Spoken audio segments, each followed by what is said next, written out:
день, уважаемые участники конференции.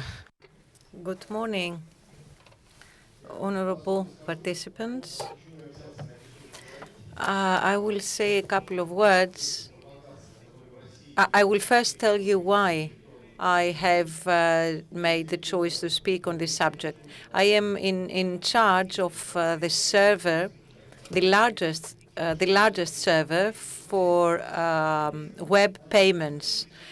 So whenever somebody pays something in an electronic form, when one makes a web payment or makes a donation, this will probably go through our systems. So we collect information on how this crowdfunding is implemented in practice. And another remark, Anya Danilova approached me before this session, and she told me that she would speak for 18 minutes. So I said, okay, I will sell you 3 minutes from my time.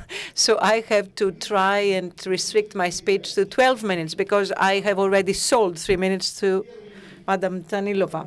So myths and reality. The first myth is that crowdfunding is something beneficial, with the assistance of which we can resolve the problems of an Orthodox or any other mass medium. I will give you the data and you will draw your conclusions. If we divide the visitors rate of a website carrying out crowdfunding on the web by the amount of monthly donations. And if we calculate the monthly audience, it means that one person from the whole audience each month donates 20 kapika in average. If we convert this into a European currency, it means that three major Russian men give 1 cent to the mass media. These are the statistics. So how could one survive? We understand that potentially our words may reach millions of people. But when I created this website, I realized that it was the same as if I would write something on the wall of my kitchen. There was no crowd and there was no funding either. And the circle was closed. So in Russia, we have the Planetaru, which is the Kickstarter, but it's not very well developed. It's not a well-developed field. Therefore, it is not easy to get funding.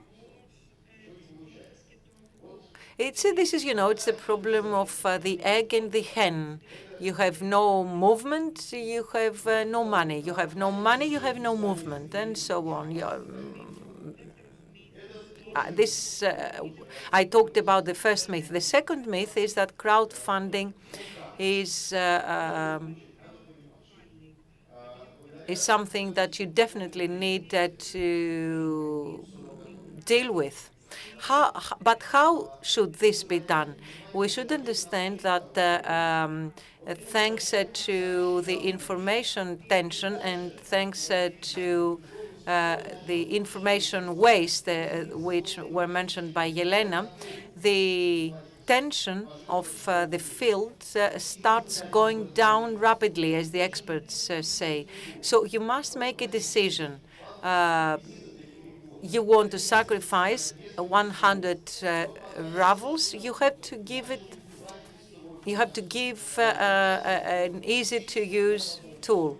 So I sit in front of my computer, I start typing in, my wife starts crying, and my kids, and I've paid nothing.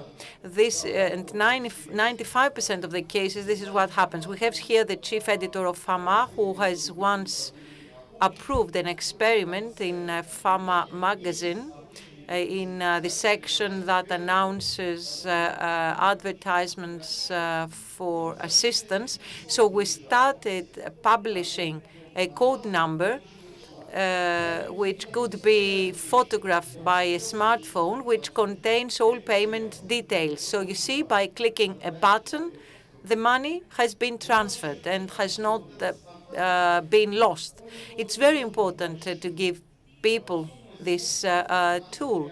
But this spontaneous payment cannot be very high. It could be to 1, 2, or 300 rubles, and because it's not a payment that has been planned for. But we should not miss those people.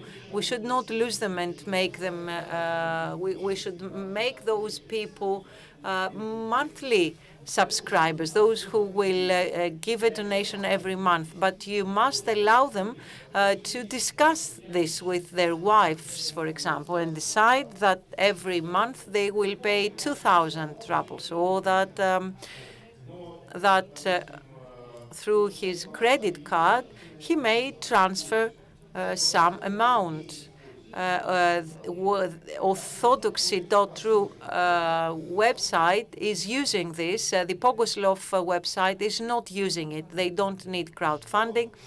Anyway, each one views the matter in their own way. Now, how could these opposite terms be combined? Is crowdfunding necessary or not? I think we have a very simple analogy there. When an airplane takes off, it uses the power of its engine to acquire speed and height. Perhaps we could use the same way of function, the same operation. When the airplane is already flying, it uses 60% of its engine.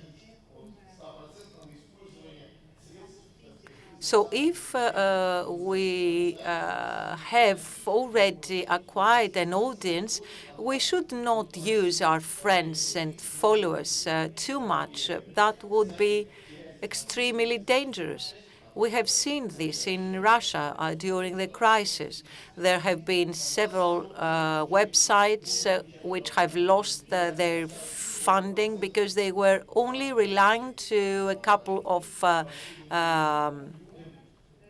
funders which closed their business down, went bankrupt, and they could not finance anymore. So when the plane is about to take off, crowdfunding has to be activated. Unfortunately, we have to deal with too many different things. Crowdfunding is not a panacea. It's not a solution for everything. You must work with separate individuals who make very large donations. You must create a board of guardians. You must actually turn crowdfunding into real funding. And you must ask for the blessings of the church, and you must deal with this subject 24/7. Thank you.